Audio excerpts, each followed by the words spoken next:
Hi, I'm Jackie Tantillo, and this is Should Have Listened to My Mother. What is it that causes someone to become estranged from their mother? It's an extreme step to sever an existing relationship with someone, let alone your mother. Perhaps based on your own childhood experience, you're conflicted as to how to raise your own children. In the past on this podcast, we've often discussed how moms did their best they could with what they had. I'm not excusing any abusive or horrific behavior, but hopefully we will always find and cherish some of the good things our moms taught us. Though as a parent, it's your right to raise your children as you see fit. My guest has quite a bit of experience in this field, both personally and professionally. She's a mother and licensed therapist with over 30 years' experience working with children and parents. She began as a preschool teacher, parent educator, family case manager, and now as a therapist in private practice with specialized training in infant-toddler mental health and maternal mental health. Hello, Dawn Friedman, and welcome to Should Have Listened to My Mother. Hi, Jackie. Thank you so much for having me. Let's start off with your mom's name. My mom's name is Joyce. Her name's Joyce. Joyce. Okay. And is she still with us? Is she still present in this life? Yes, she is. Great. Generally, when my guests come on the show, I ask the question, are you who you are today because of or in spite of your mother? So how about if we just start right there? I would say it's both, actually. I think some of my best characteristics are because of my mom, and some of my biggest struggles are tied to my relationship with her, too. She is aware of this? Because you had mentioned when we were in contact that you have an estranged relationship. Yes, she hasn't spoken to me in about 5 years, other than a couple of brief emails right when lockdown happened last March 2020. And you have children of your own or a child of your own? I do. My son is 24, and so he's off doing his own thing. And my daughter is 17 and in her senior year in high school. So she's missed out, let alone on you as her daughter and 2 grandchildren. Yeah, and you know, that was the thing that was hardest to wrap my mind around. And I remember talking to my therapist about that and saying, I just can't believe she would turn her back on her grandchildren. And she said, Dawn, why are you so surprised she turned her back on her child? On you. And that, yeah, and I was really taken aback by that because, of course, I thought, yeah, but, you know, who wouldn't turn their back on me? Because if your own mother quits talking to you, it really does a number on your self-esteem. But when she said that, I thought, yeah, that's true. Why would I expect her to treat my children better than she was able to treat me? And may I ask, is there any imbalance, whether mental or psychological imbalance, that prefaced all of this? Or is it just there's conflict? Well, my mom is a survivor of an extremely difficult, abusive childhood and really complicated levels of abuse. And so I think as an abuse survivor that her intimate relationships are more complicated. And I think that, and again, this is my perception, I know that she would have a different version of the story, and I want to honor that if she was on the podcast, she would say something different. But my perception is that she did a lot of good things in her life, and at a certain point, I don't think she had any more good to give, I guess, is my thinking. That's sad, right? Yeah, it is sad. When you were a child, did you figure out that something wasn't right, or it's all that you knew, so you just figured this is the package deal that I have? Oh, I was a huge fan of my mother. I mean, a sort of rabid fan of my mother up until actually when I went to school to become a therapist. And I went back to school late. I think I turned 40 in grad school. And as in graduate school for counseling, you do a lot of self-reflection, and I got back into therapy at that time.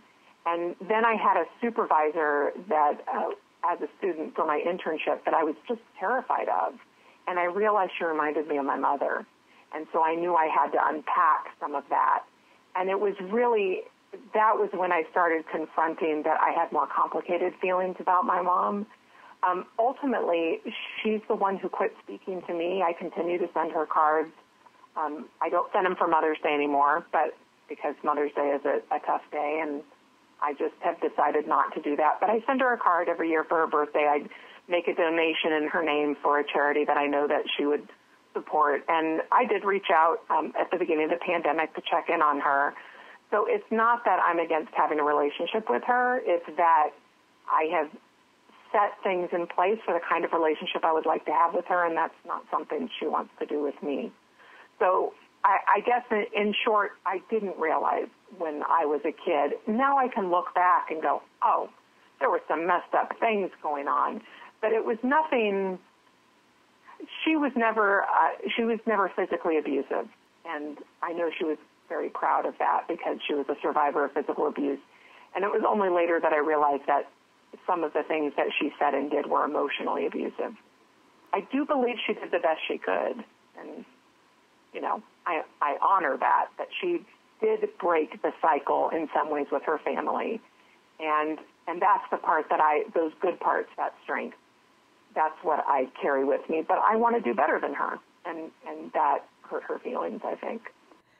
Did she ever consider therapy?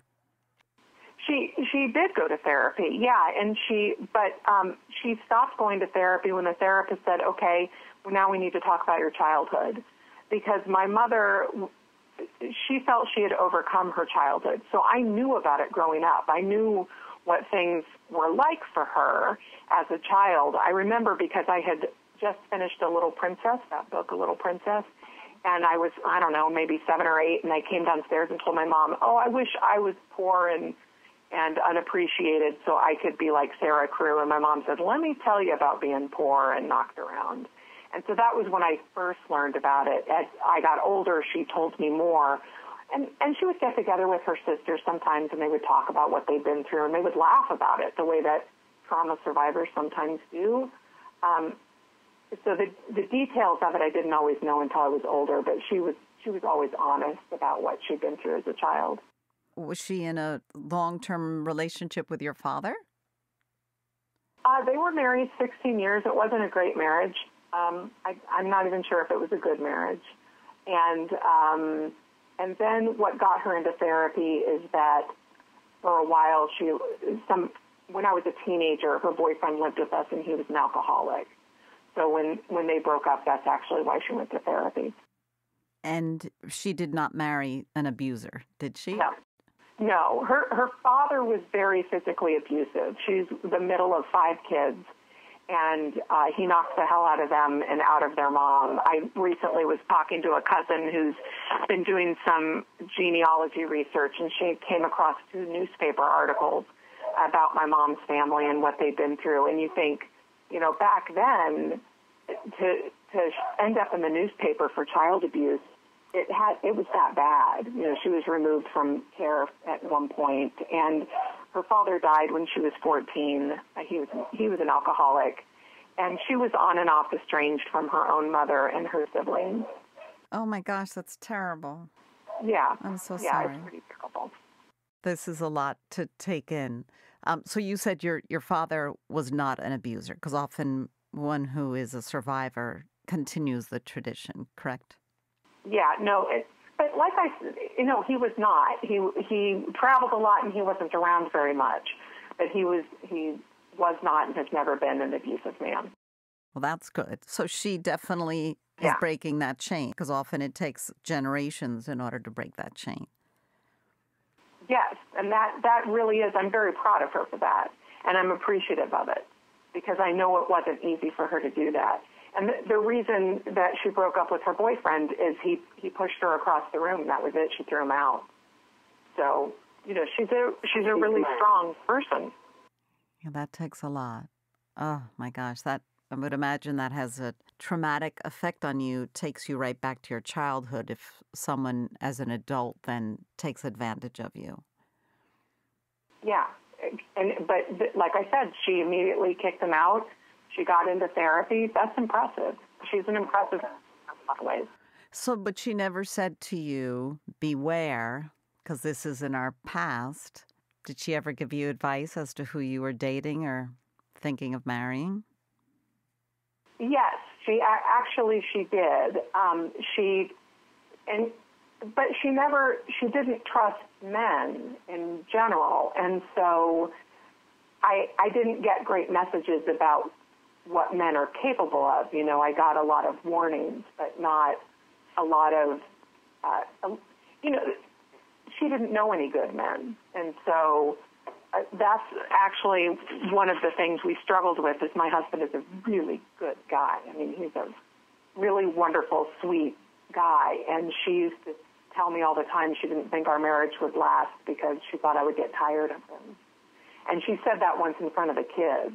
Oh, gosh. She was sure we wouldn't say, yeah. So that was the kind of thing. And maybe she would get tired of such a nice guy, but I haven't gotten tired of him yet. And it's been 31 years. I still like him. Well, just think of your perspective if you have never known a nice guy or you don't trust men in general, how different your world is, how dark it is. Yes. And that's the thing is what I really appreciate about my mom is that she wanted me to have better than her, and she raised me to believe that I deserved that. But at a certain point, she wanted me to stop growing. And I think, and again, this is my perception, because she felt left behind. So I was definitely, of the three of us, my mom, I'm the middle kid, and then I have an older sister and a younger brother. And my mom and I were really close growing up, and she used to tell me often how much I was like her. And she wanted me to do the things that she wasn't able to do. So she wanted me to go to college, and when I wanted to start writing, she bought me an electric typewriter we couldn't really afford. And she really supported me in that way. But at a certain point, she didn't want me to do more than her. So she wasn't happy that I had a good marriage. She wasn't happy that I wouldn't spank my kids. Our daughter, our youngest, is adopted, and we have an open adoption with her birth mother. And my mom and I got in a lot of arguments because she didn't believe in open adoption. She didn't want to share our daughter with her birth family. And again, I see this now as part of her trauma and the sort of circle the wagons that happens when we're abuse survivors, that there's a lot of being secretive and a lot of, don't let outsiders in. And so these were the kinds of things that eventually came to a head in our relationship. And I said, I can't continue to live with this level of criticism from you. And she quit speaking to me after that. Well, when you think about it, she's probably been hiding from the real world most of her life because of all the anxiety and trauma that she experienced at home. She never wanted anybody to find out. Well, and she very much raised us, and again, I think this is pretty common in certain kinds of families where people have survived terrible abuse, where she told us nobody likes us because we're better than them.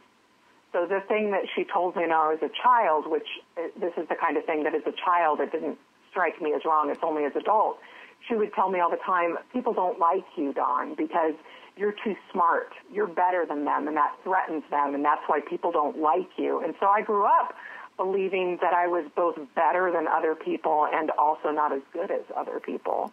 But again, I think, like you were saying, her anxiety and trauma, she wanted to protect me, but I think she was also afraid of losing me. So I think she was sort of, cutting me off at the knees to keep me close, but also wanted me to go out and do these things. I think it's interesting, though, a number of us become therapists because of these difficult relationships with our moms. And so many of my colleagues, when we sit down and talk about it, we've got the same mom or at least a mom who lives in the same kind of circle. And I think that's what sends a lot of us to become therapists, because we want to try to figure out our family. And I know that my mom and sister, because my sister no longer speaks to me either, were both pretty upset when I became a therapist. And I think it was a betrayal in some ways. Because the secrets would come out? Mm-hmm. Yeah, and because, I mean, the other thing that I heard a lot is, well, now you think you're better than us. And, you know, so my mom was very angry that I wouldn't spank my kids. It hurt her feelings. She said, I feel like you're criticizing my parenting. And I said, I just don't want to spank my kids. I mean, I do think it's better not to spank your kids. But I think in healthy families, we're able to say, oh, you're going to parent differently than I am. And maybe I've got feelings about that, but I'm not going to make you responsible for my feelings about your choices. And she just really struggled to do that.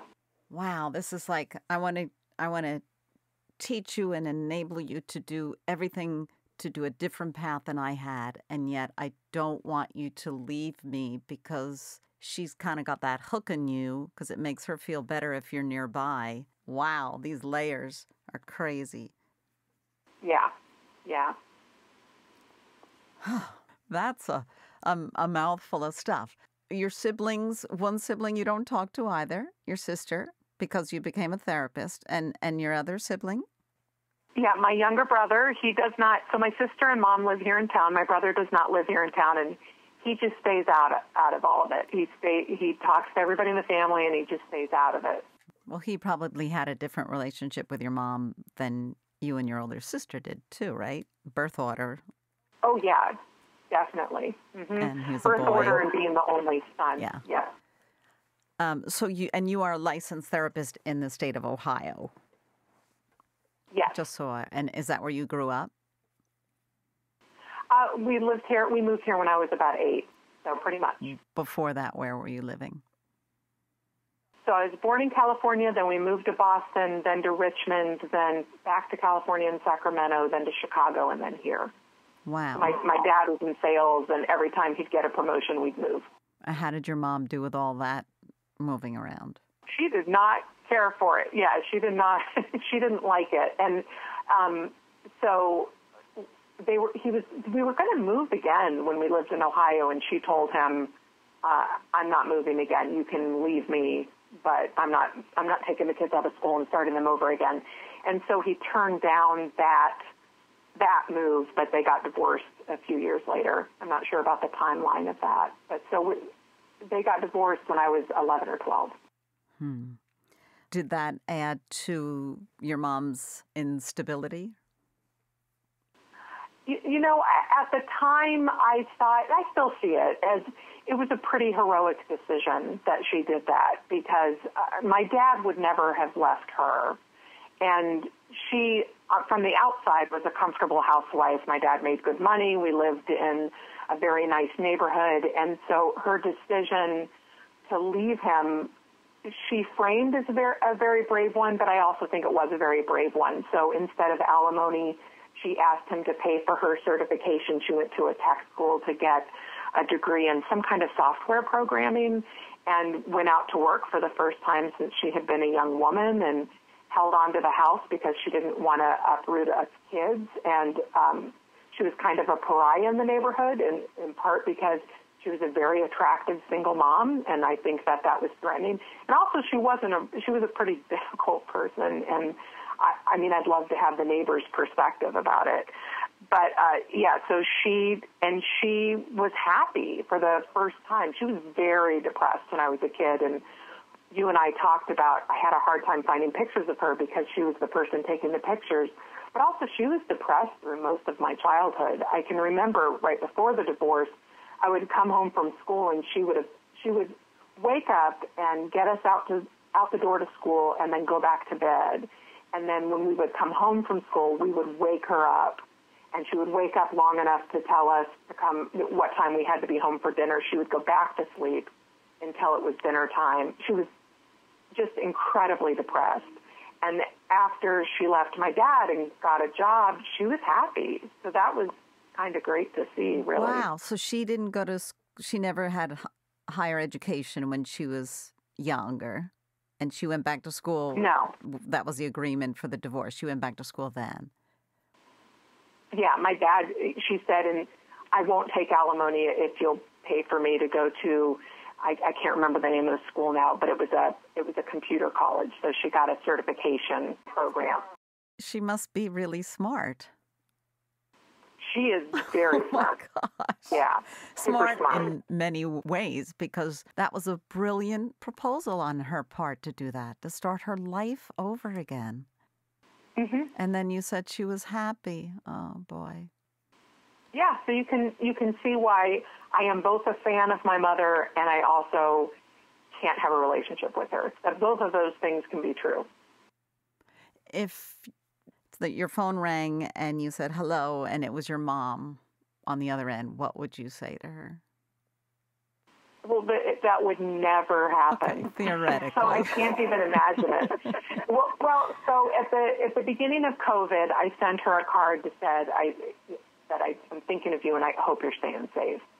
And like I said, I send her something every year. And it's only recently that I quit sending her things for Mother's Day. It might be longer than 5 years now. I'd have to sit down and think about it. And she emailed me back, and I was just shocked. And it was a pretty brief note, and so I wrote her back and told her how the kids were doing, how great the kids were doing. And she hasn't ever written again. I'm not sure why. My guess is she doesn't want to hear how well things are going, because that makes her angry. Is it misery loves company kind of thing?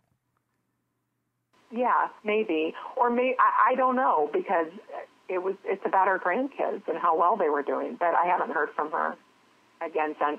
My brother says I'm unlikely to ever hear from her because she's too proud to call me, and she is a very, very, very proud woman.